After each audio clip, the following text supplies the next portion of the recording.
मकाम बड़ा मकामी अफसोस है।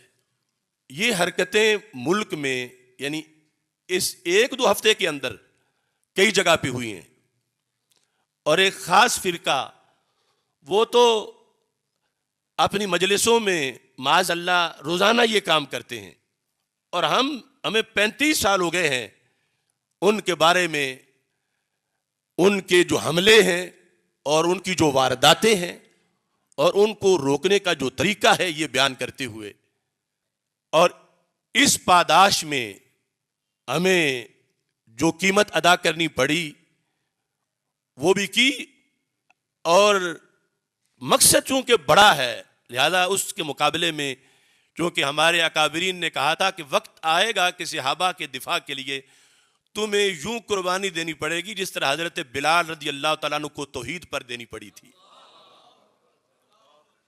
अब वो वक्त है। तो उस मलून को मजमे में ही गिरफ्तार कर लिया गया, लेकिन सिर्फ गिरफ्तारी काफी नहीं, ऐसों को फंदे पे चढ़ाया जाए। आप सारे इस बात की तस्दीक करते हैं? उस मलून को फंदे पे और बहुत से ऐसे जो दंदनाते फिर रहे हैं उनकी कोई FIR नहीं काट रहा कि दबाव है, थाने में FIR नहीं कटती कि ऊपर से फोन आ जाता है, नीचे से फोन आ जाता है। तो इस बुनियाद पर अहले सुन्नत को अपना फरीजा सरंजाम देना चाहिए। जिस मुल्क में इन हस्तियों को गाली दी जा रही हो तो हमारे जीने का फिर क्या जवाज बनता है? और इसके कई असबाब हैं। ये रफ्ता रफ्ता ऐसी सूरत हाल बनी है, हमारे रोकते रोकते बनी है, और हमारे कुछ अपने लोग उनके साथ जा मिले हैं। मैंने अकेले अजान दी उस मसला फदक पर जिस पर हजरत सिद्दीक अकबर रदी अल्लाह तआला अन्हो को जालिम और गासिब कहा गया टीवी पर। उनको जालिम और गासिब कहने का मतलब यह हुआ कि वो माअज़ल्लाह आदिल नहीं थे, तो आदिल नहीं थे तो फिर खलीफा कैसे हो सकते हैं?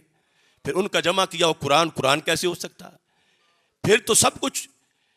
इतने बड़े हमले पर रिकॉर्ड पे किसी पीर का मुझे बयान दिखाओ, किसी मौलवी का। मैंने 7.5 घंटे दलाइल दिए तो उनकी मां मर गई, लेकिन उन्होंने हमारे लोगों की मेरे पीछे लगा दिया। जुर्म क्या था कि जब दूसरे चुप थे तो ये क्यों चुप नहीं रहा? इसे क्या मजबूरी थी 7.5 घंटे बोलने की और किताबों से दलाइल बयान करने की? हमारे सज्जादा नशीनों ने इल्ला माशाअल्लाह, हमारे मुफ्तियों ने इल्ला माशाअल्लाह उस वक्त से लेकर आज तक मुसलसल रवाफिज के बयानिया की हिमायत की है। और रवाफिज ने यह कहा है कि तारीख में पहली मर्तबा सुन्नी भी मान गए हैं कि अबू बकर सिद्दीक रदी अल्लाह तआला अन्हो ने फैसला सही नहीं किया था। इनके जलसों की बुनियाद पर मैं अकेला खड़ा रहा उस बयानिए पर जो उम्मत का बयानिया है। कौन मोमिन है जो मोमिन हो के सैयदा पाक रदी अल्लाह तआला अन्हा के बारे में मामूली सा मैला सोच भी सके? लेकिन जो हक है वो हक है, जिस पर 14 सदियां हमारी गुजरी हैं। अगर आज कोई नया दीन गढ़ना है तो फिर 14 सदियों वालों पर कोई फतवा लगाना पड़ेगा माज़अल्लाह, सहाबा पर, ताबीन पर।